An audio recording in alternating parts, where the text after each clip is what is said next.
એટલે સમજકાર છે. કરે બધું આપણે કરવાનું ને ઈ બધું આપણી હારે રહીને કરાવે.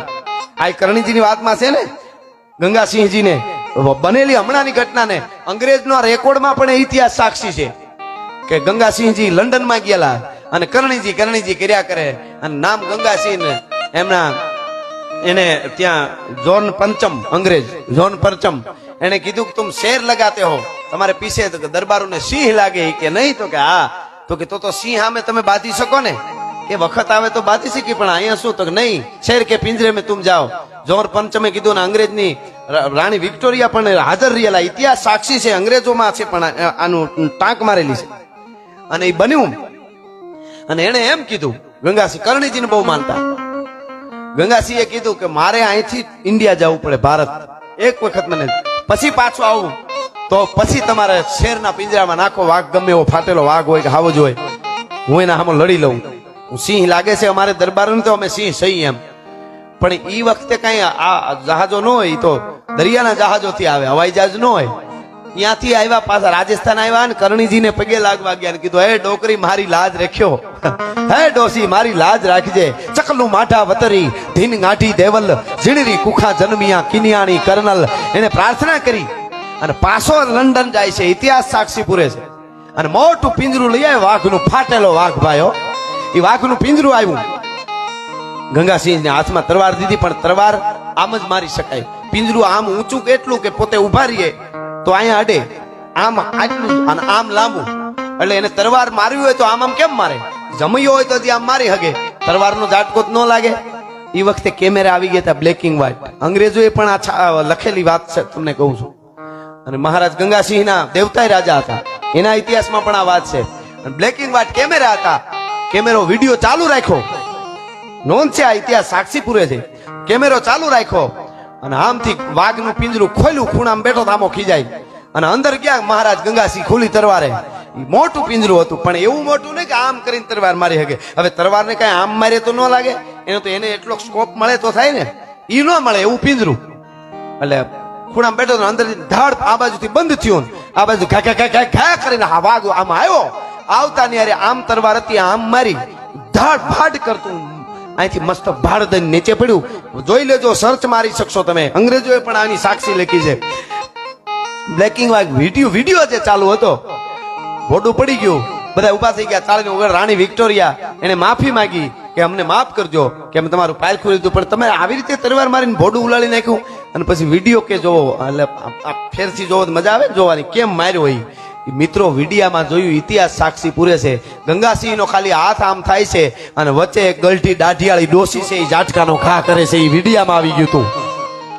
ઇતિહાસ ગંગાસિંહ વિડીયામાં આવી ગયું હતું, બ્લેક એન્ડ વ્હાઇટ વિડીયો છે, એમ કહે છે હચવાણો છે ઇંગ્લેન્ડમાં હજી વિડીયો. દાઢિયાળી દેવી ન્યા ફૂગી જાય, કરવાનું બધું આપણે તો ભેળી આવે, હે માં મારા પગરખા જડી જાય, એમ એને કહેવાય. ઘણા તો એવા કામ હોપે, અને આપણામાંથી ભાઈઓમાંથી વ્યસન અને માતાઓ બહેનો માંથી ફેશન વયા જાય ને તો માતાજી ભગવાન આકલે હાજર થાય એમ છે, પણ એમાંથી નવરા થાય તો ને આ બહુ જરૂરી છે. આપણે અંદરની શુદ્ધિ કરવી પડે. ઓલી એક વાત સરસ છે, એક જણો સાધુ પાસે બહુ જાતો અને સાધુની દૂધ દિયા કરે, સેવા કર્યા કરે, તો મોટો માણસ થોડો, સાધુ પ્રસન્ન થયા, શું જોઈએ છે, સાધુ તો ભોળિયા, એટલે કીધું બીજું કાંઈ નહીં, તમને ભાષા આવડે છે એ મારે શીખવી છે. એને પશુ પક્ષીની ભાષા આવડતી એટલે સમજી શકે. સાધુ છે એ પશુ પક્ષીની ભાષા સમજી શકતા, એટલે એને કીધું કે તમે કેમ સમજી શકો એમ હું સમજી શકું, તો કે એના માટે સમય જોઈએ. તો કે તમે કયો એટલો 2 મહિના એ માણસ રોકાણો જંગલમાં સાધુ પાસે, અને એવી રીતને શીખાડ્યું કે કોઈ પણ પક્ષી પશુ બોલે એની ભાષામાં બોલે, અને હું કેવા માંગે છે એ આને સમજાઈ જાય. અને હવે પશુ પક્ષી એવા છે કે આગળ ઘટના થવાની હોય એને બધી ખબર પડી જાય.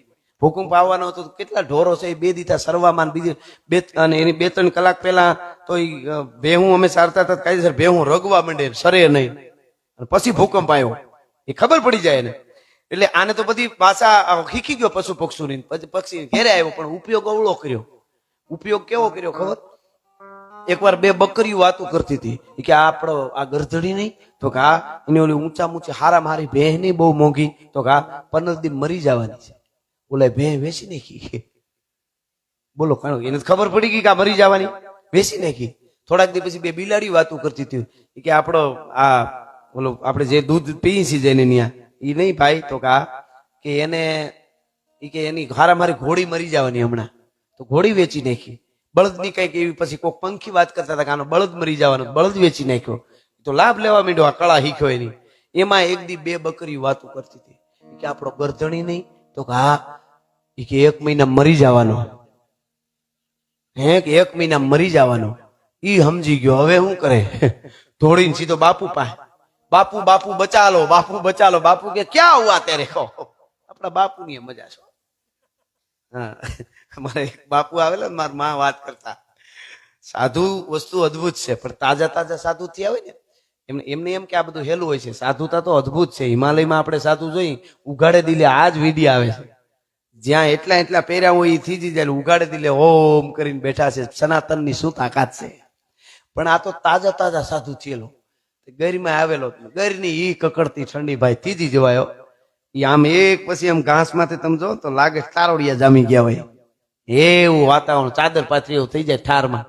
એવી ઠંડી. બાપુ ને કીધું ગોદડા, નેહડા વાળા પાસે ગોદડા હોય.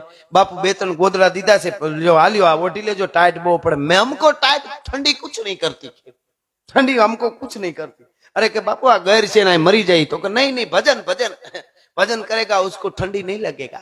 વાત હાસી હશે, નોય લાગે, પણ આ હજી તાજા તાજા હતા. તો એ કે કાંઈ નો ઓઢવા, નહીં નહીં ચાહીએ, નહીં ચાહીએ. અને બધું પછી ગોદરા બધા લીધા ને, ગોદરા નેહડા વાળા જે કાંઈ એને હિસ્સે માડી દેતા હતા એને પાછા લઈ લીધા. અડધી રાત થઈને બાપુને કમકમાટી ઉપડી ભાઈ, વગર દાખલે દેવ આવ્યા. કારણ કે ઈ ઠંડી મૂકે. બાપુ તૂટિયા વળે, આમ કરે, જેમ જેમ તૂટિયા વળે દાઢી ભગવાનનું ભજન થઈ, હનુમાન જ્ઞાન સુન કરવા જાય એમ થઈ જાય. હનુમાન ચાલીસા પૂરી કરી, ગાયત્રી મંત્ર, પધારો ગુરુ મારા સતની વેલડીએ ભજન ચાલુ કર્યા. તો આઠ ન જાય કોઈ રીતે. પછી તો હવાર થઈ. હવારમાં નેહડા વાળા માડી હતા એને જાગીને જોયું, બાપુ ન મળે, ગોદડું ન મળે ખાટલામાંથી, જે પાથર્યું હતું એ. પછી હરખી નજર કરીને કઈ દેખાણું નહીં. અરે બાપુ ક્યાં ગયા? તો મૈયા મેં યહાં હું. ખાટલા હેઠ જે પાથરેલું ગોદડું હતું લઈને ખાટલા હેઠ તૂટ્યું વળીને ઓઢીને પડ્યા હતા. એ કે મૈયા હનુમાન ચાલીસા કો ભી નહીં માનતી, ભજન કો ભી ઠંડી નહીં માનતી. કે એટલે તો તમને કીધું તું. કહેવાનો અર્થ મારો ઈ છે કે અંદરની હાસી સાધના થઈ જાય. એટલે આ તો સાધુ પાસે ગયો, સાધુ આ તો મહાન સંત હતા, સાધુ પાસે ગયો, બાપુ બચા લો. કે ક્યાં હુઆ?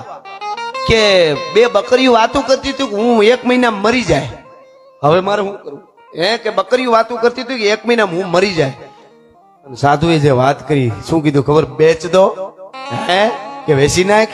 કે હું મને પોતાને કેમ વેચી શકું? કે તે ઈમાનદારી વેચી નાખી, ખાનદાની વેચી નાખી, ધર્મ વેચી નાખ્યો, હવે ન વેચવા જેવું ઘણું વેચી નાખ્યું, હવે શું વેચવામાં ત્યાં બાકી રાખ્યું છે? ભલા માણસ એની પાસે ન આવે, પણ ઓખો તો દુનિયાથી નોખો.